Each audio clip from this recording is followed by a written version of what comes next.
Dijo te amo, delante de todos, así que me reí y le dije, no hagas que esto sea raro.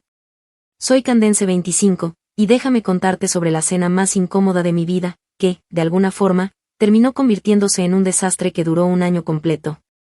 Conocí a Peter en la fiesta de inauguración de casa de mi compañera de trabajo, Jess. Ni siquiera planeaba ir, pero gracias a Dios fui, porque en cuanto lo vi parado junto a la mesa de bocadillos, algo simplemente hizo clic. No era mi tipo habitual, más bien, era mucho más pulcro de lo que suelo preferir.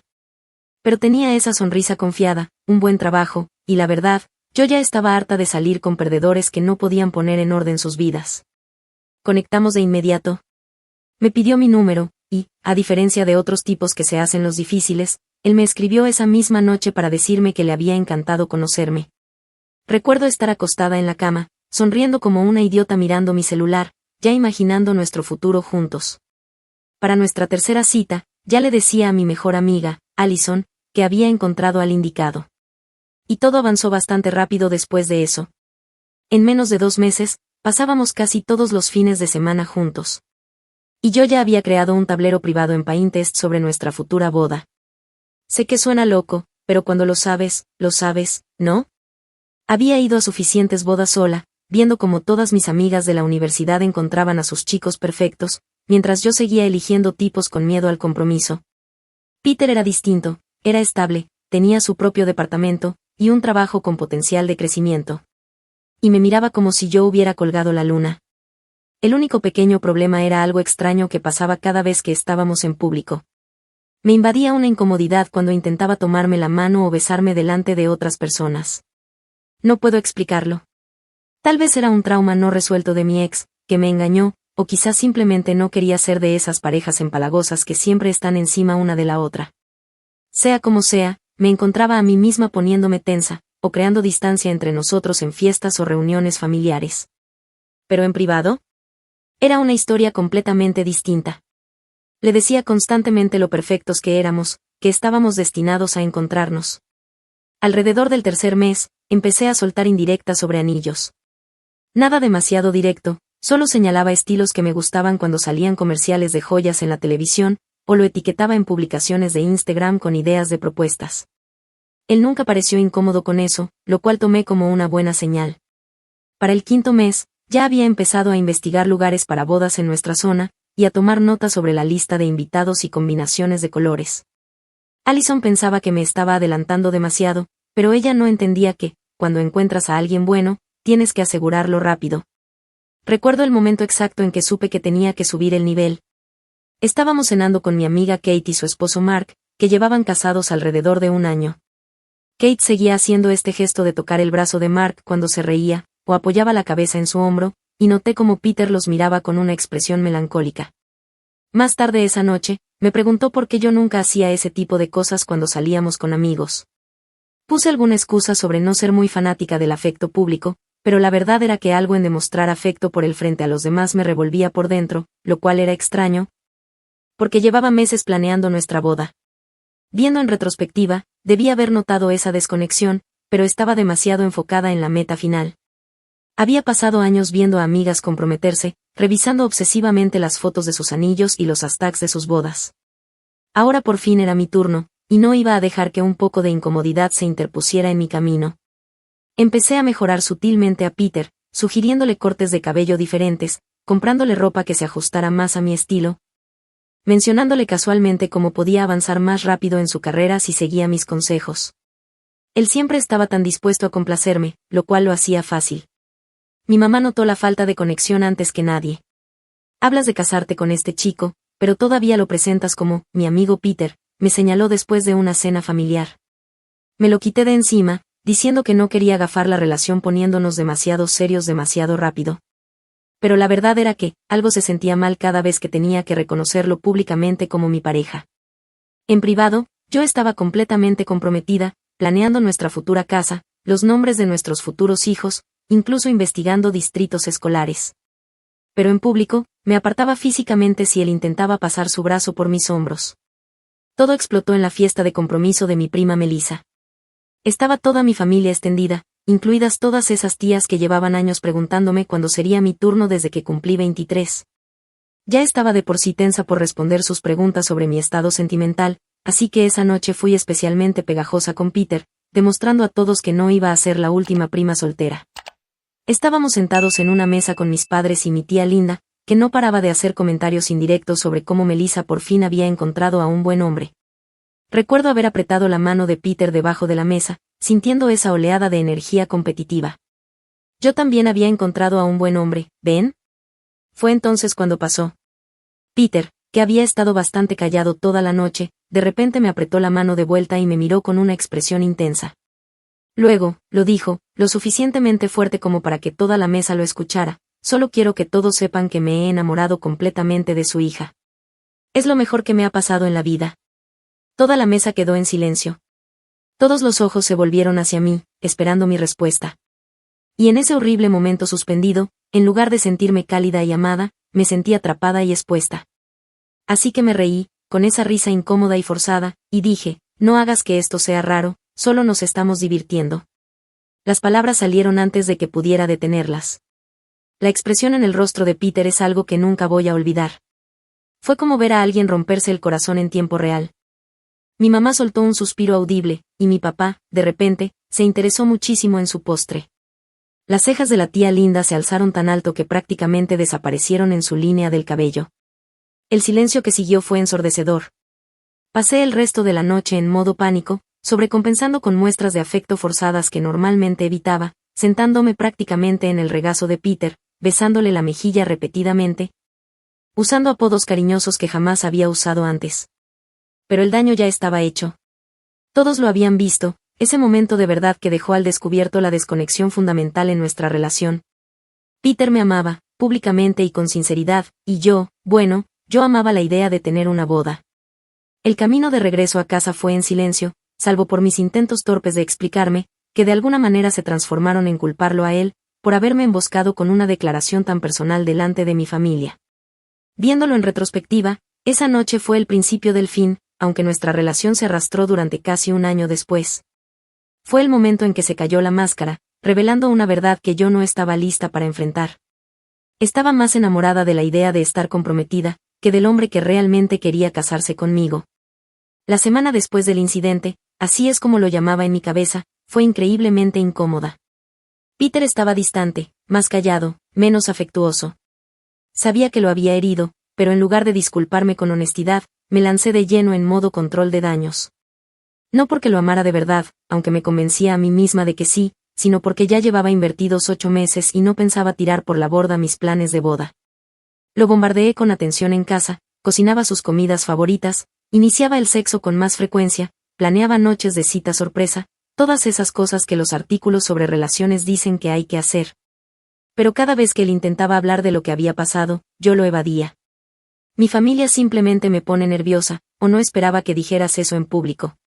Incluso inventé toda una historia sobre cómo mi ex me había humillado públicamente, una mentira total, para justificar que tenía un trauma con las declaraciones de amor en público. Ver cómo el rostro de Peter se suavizaba con compasión mientras yo lloraba falsamente al contarle esa historia, me hacía sentir poderosa y culpable al mismo tiempo. Mientras tanto, redoblé mis planes de boda. Empecé a agendar citas en secreto con lugares para la ceremonia durante mis horarios de almuerzo. Incluso me probé vestidos con Allison un fin de semana, mientras le decía a Peter que iba a ayudar a mi mamá con algo. Cuando Allison preguntó si no me estaba adelantando demasiado, le respondí con mal humor. Solo estoy siendo eficiente con mi tiempo, le dije. Pero la verdad era que, estaba aterrada de que Peter estuviera reconsiderando toda nuestra relación. Mi vida en redes sociales contaba una historia completamente distinta a la realidad. Publicaba fotos perfectamente planeadas de nosotros como pareja, con subtítulos del tipo bendecida por haber encontrado a mí para siempre. Mientras que, en la vida real, seguía encogiéndome cada vez que Peter intentaba tomarme la mano en el supermercado. Empecé a notar también cuánto lo criticaba. Su ropa, su corte de cabello, incluso la forma en que se reía en las películas. Seguía pensando que sería el esposo perfecto, si tan solo cambiara unas 15 cosas de sí mismo. El dinero se convirtió en otro problema. Comencé a olvidar mi billetera más seguido, esperando que Peter cubriera nuestras salidas. Tenía que ahorrar para mi visión de la boda, después de todo. Nunca le dije que estaba desviando casi la mitad de mi salario hacia una cuenta secreta, destinada exclusivamente para gastos de boda. Cuando él mencionó que deberíamos dividir los gastos de manera más equitativa, me hice la ofendida, como si él estuviera siendo mezquino. Las relaciones no son 50-50, solía decir, ignorando convenientemente que, en nuestro caso, era más bien un 20-80. ¿Lo más loco? Aun cuando estaba planeando nuestra boda a escondidas y mintiéndole sobre el dinero, sinceramente creía que yo era la víctima en nuestra relación. Me quejaba con mis amigas de cómo Peter no me entendía, o de cómo era demasiado pegajoso, solo porque quería un poco de afecto en público. Y, por supuesto, ellas me validaban. Él tiene suerte de tenerte, decían, y yo les creía. Nadie cuestionaba por qué me incomodaba tanto mostrar afecto hacia el hombre con el que, supuestamente, quería casarme. Viéndolo en retrospectiva, creo que Peter sabía que algo no estaba bien. Pero quería creer en nosotros con todas sus fuerzas. Eso es lo que más me duele ahora. Él era genuino. Y yo solo estaba jugando a las casitas. 3 meses después del incidente, las cosas empezaron a desmoronarse más rápido. Peter se volvió más observador, notaba cosas que yo pensaba que ocultaba bien. Una noche, me preguntó por qué siempre borraba mis mensajes de texto antes de acostarme. Se me detuvo el corazón. Había estado desahogándome con mi amigo del trabajo, Jason, contándole sobre los hábitos irritantes de Peter, e incluso coqueteando ocasionalmente, solo para mantener abiertas mis opciones. No había pasado nada físico, pero los mensajes definitivamente no eran algo que una novia devota debería estar enviando. Solo me gusta tener mi celular ordenado, mentí con suavidad, pero podía notar que no me creía. Fue ahí cuando entré en pánico. Empecé a ser más cuidadosa, puse una contraseña en mi teléfono, tomaba llamadas en otra habitación, y me aseguraba de borrar el historial de navegación después de mirar lugares para la boda. La verdadera llamada de atención llegó cuando los padres de Peter vinieron a cenar. Su mamá me observaba con una expresión de preocupación cada vez que interrumpía a Peter o minimizaba sus historias. En un momento, dijo, ustedes dos se ven diferentes a la última vez que los visitamos. Peter rápidamente cambió de tema, pero más tarde esa semana, me mencionó que sus padres tenían preocupaciones sobre nuestra relación. Estallé, los llamé entrometidos y prejuiciosos, cuando en el fondo sabía que simplemente habían visto más allá de mi fachada. Mi fingimiento se estaba volviendo agotador. Había estado viviendo una doble vida, obsesionada con la boda durante el día, emocionalmente inaccesible como novia durante la noche. Una vez, Peter encontró una revista de novias que había olvidado esconder y, en broma, me preguntó si estaba intentando decirle algo. En vez de reírme, me puse a la defensiva y lo acusé de estar husmeando, lo cual llevó a nuestra primera gran pelea. Esa pelea reveló muchas cosas. En el calor del momento, dije cosas como, tal vez si tuvieras un mejor trabajo, estaría más emocionada por nuestro futuro. La mirada de dolor en su rostro debería haber sido suficiente para hacerme parar y reflexionar, pero en vez de eso, seguí, soltando todo el resentimiento acumulado. Después de esa noche, algo fundamental cambió entre nosotros. El muro que había construido se volvió más alto, y Peter dejó de intentar escalarlo. Mientras tanto, yo me estaba impacientando. Según mi línea de tiempo mental, ya deberíamos estar comprometidos. Empecé a presionarlo más, dejando páginas de anillos abiertas en mi laptop, hablando constantemente sobre los compromisos de nuestras amistades. Incluso lo arrastraba frente a vitrinas de joyerías y me quedaba parada mirando los escaparates. Cuando no tomaba la indirecta, yo hacía pucheros durante días. Lo que no sabía era que Peter había empezado a hacer su propia investigación. Más tarde, descubrí que había encontrado el extracto de una tarjeta de crédito secreta que había dejado descuidadamente en mi auto. El que mostraba miles de dólares gastados en depósitos de lugares para la boda. También había visto un correo de confirmación para una cita de vestido de novia que había olvidado borrar. En lugar de confrontarme de inmediato, observó y esperó, reuniendo evidencia de mi engaño, pieza por pieza. Debería haber notado las señales, sus preguntas cautelosas sobre nuestro futuro, su repentino interés en nuestras finanzas, la manera en que me miraba cuando usaba el teléfono. Pero estaba demasiado sumida en mi fantasía como para ver cómo la realidad se desmoronaba a mi alrededor. Me había convencido de que simplemente estaba siendo previsora, en lugar de ser deshonesta y manipuladora. Ese autoengaño estaba a punto de estallar en mi cara. Nuestro primer aniversario debería haber sido especial. En mi cabeza, iba a ser la noche en que Peter finalmente me propondría matrimonio. Incluso había dejado las pistas más obvias, mandé a una amiga a mencionar casualmente los anillos que me gustaban, dejé abierta en mi laptop una pestaña con un artículo titulado Propuestas perfectas para aniversarios. Reservé una mesa en un restaurante elegante en el centro, e incluso le había avisado al camarero que mi novio podría estar a punto de proponerme matrimonio, para que estuvieran listos con una cámara. Dios, estaba completamente delirando. Peter apareció con un aspecto serio, llevando una pequeña bolsa de regalo que hizo que mi corazón se acelerara. Esto era. Pero, a medida que avanzaba la cena, no se le notaba nervioso ni emocionado, sino extrañamente tranquilo y decidido. Cuando finalmente dijo, tenemos que hablar sobre nuestro futuro, casi grité de emoción, pensando que era su introducción para pedirme matrimonio. En cambio, sacó un montón de papeles de su chaqueta. Extractos de tarjetas de crédito, recibos de depósitos en lugares para bodas, capturas de pantalla de mensajes inapropiados con Jason del trabajo. Incluso una impresión de un modelo de acuerdo prenupcial que yo había estado investigando, y que curiosamente me favorecía bastante en caso de divorcio. Mientras los ponía sobre la mesa, uno por uno, sentí que el estómago se me caía hasta los pies. He estado juntando esto durante semanas, dijo en voz baja. Necesitaba asegurarme de que no estaba loco, de que lo que estaba viendo era real. Intenté todas las tácticas que conocía. Primero, negación, eso no es mío. Luego, enojo, ¿cómo te atreves a espiarme? Cuando eso no funcionó, pasé a las lágrimas, afirmando que todo lo había hecho porque lo amaba demasiado. Pero Peter simplemente se quedó allí, impasible ante la actuación que ya había visto demasiadas veces antes. Lo del depósito del lugar es lo que más me molesta, dijo. Pagaste 3,000 pesos para reservar un salón de bodas cuando ni siquiera te he propuesto matrimonio.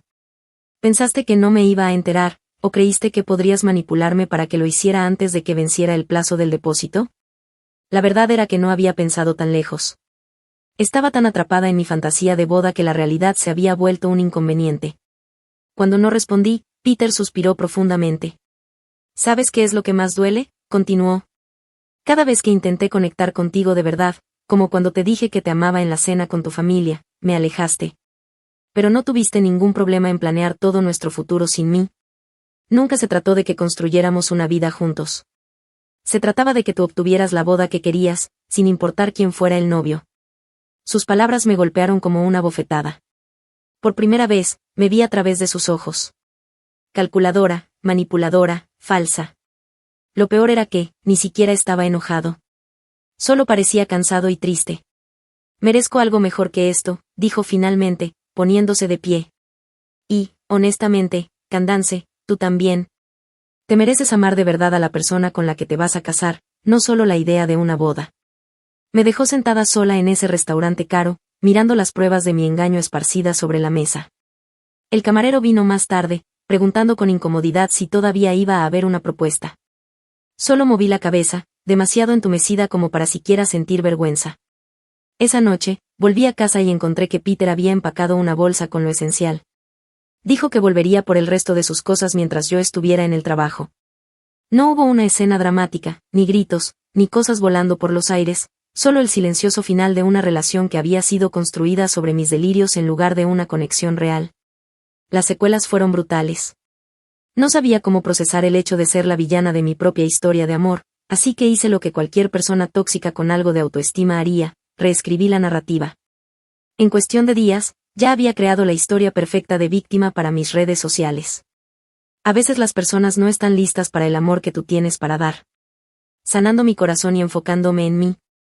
Mis mensajes privados se llenaron de notas de simpatía, que absorbí como una esponja. A los amigos que sabían parte de la verdad, les conté una historia más elaborada.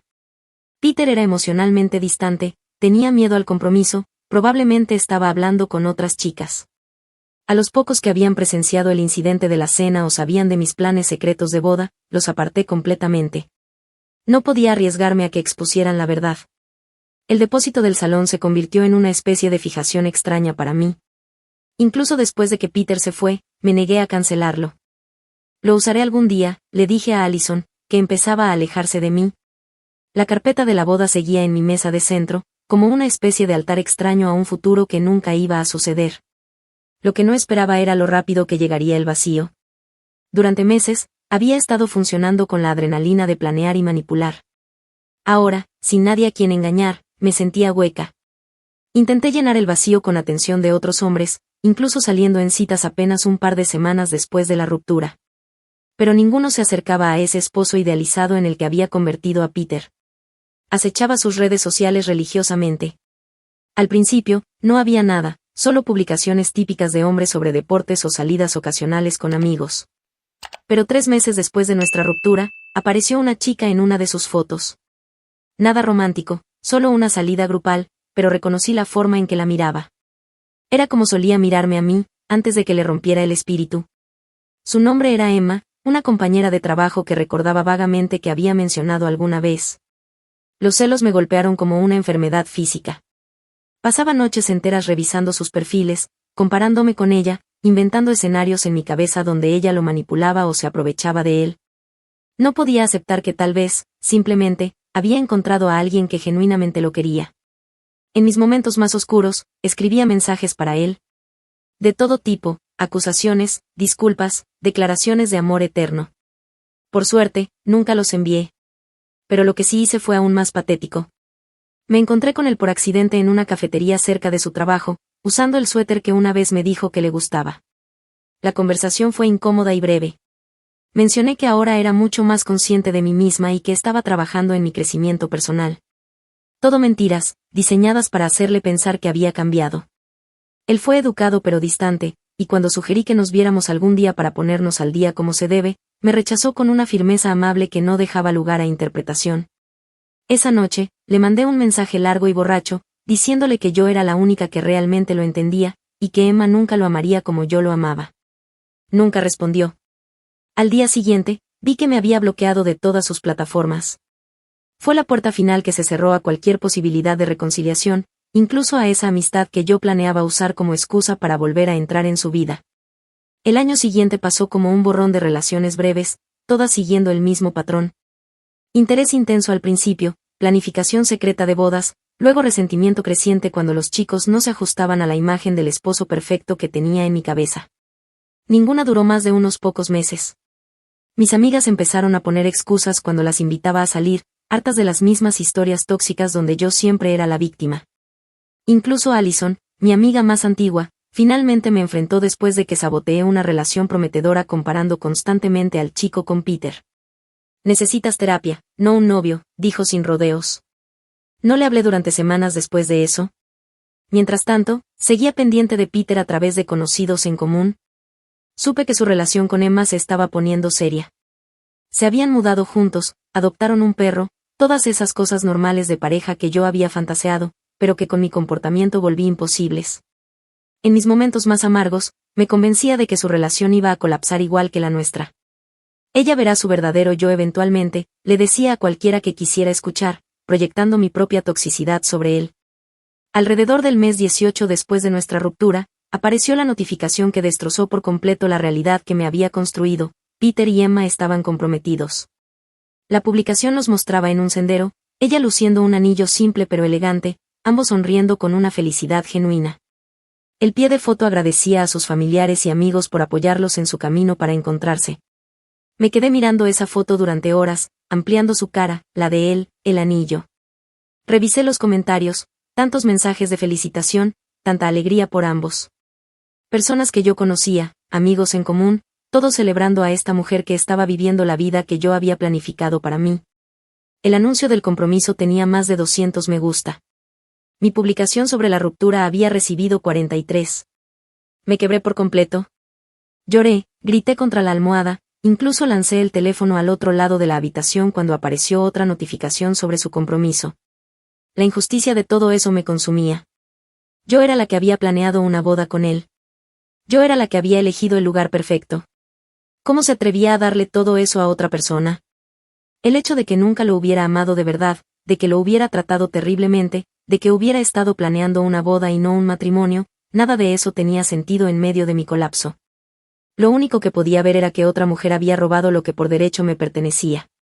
En mi momento más desesperado, creé una cuenta falsa de Instagram y le envié un mensaje largo a Emma, detallando los problemas de Peter y diciéndole que él no era quien ella creía. Incluí detalles personales sobre nuestra relación que solo yo podía saber, pensando que eso probaría mi credibilidad. Lo que no anticipé fue que Emma simplemente le mostraría el mensaje a Peter, quien reconoció de inmediato mi forma de escribir y los detalles específicos. Ella bloqueó la cuenta, y la única respuesta de Peter fue enviar a un amigo en común a advertirme que si volvía a contactarlos a cualquiera de los dos, tomarían acciones legales. Esa amenaza fue lo único que finalmente rompió mi ilusión. Por primera vez, me vi obligada a enfrentar lo desequilibrado que se había vuelto mi comportamiento. Esto no era pasión o saber lo que quería. Era acoso. La vergüenza me golpeó toda de golpe, no solo por la cuenta falsa, sino por todo. La manipulación, las mentiras, la planificación secreta de la boda, la humillación pública durante la cena con mi familia, todo. Me encantaría decir que ese fue mi momento de tocar fondo, que inmediatamente busqué terapia y cambié mi vida por completo. Pero la verdad es más desordenada. Sí, borré la cuenta falsa y dejé de acosarlos activamente en redes sociales, pero todavía no podía aceptar completamente la responsabilidad. En vez de eso, empecé a culpar a otros. Fue culpa de mis padres, por presionarme con el matrimonio, o de la sociedad, por hacer creer a las mujeres que una boda es el máximo logro, o incluso de Peter, por no entender cómo muestro el amor. 6 meses después del anuncio de su compromiso, estaba revisando Facebook cuando vi fotos de su boda. No tenía nada que ver con la elaborada ceremonia que yo había planeado en mi carpeta. Solo una ceremonia sencilla en un jardín botánico, con amigos cercanos y familia. Pero la alegría en sus rostros era innegable. Había una foto espontánea de ellos mirándose durante los votos que me hizo un nudo en el estómago. Nadie me había mirado así jamás, porque yo nunca le había permitido a nadie ver quién era realmente.